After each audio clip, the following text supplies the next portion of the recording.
আমায় এমন বর দিয়ে মাগো যাতে তোমার বর নিয়ে আজ আমি এই চম্পকনগর স্বর্গের হাত থেকে রক্ষা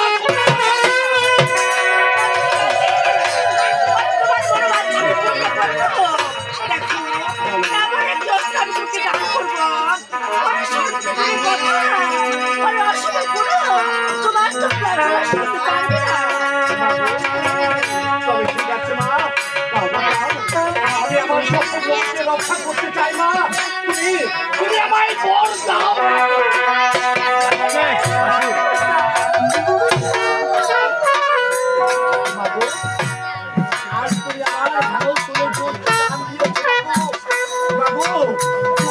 তোমার চরণে আমার শত শত প্রণাম মাগো।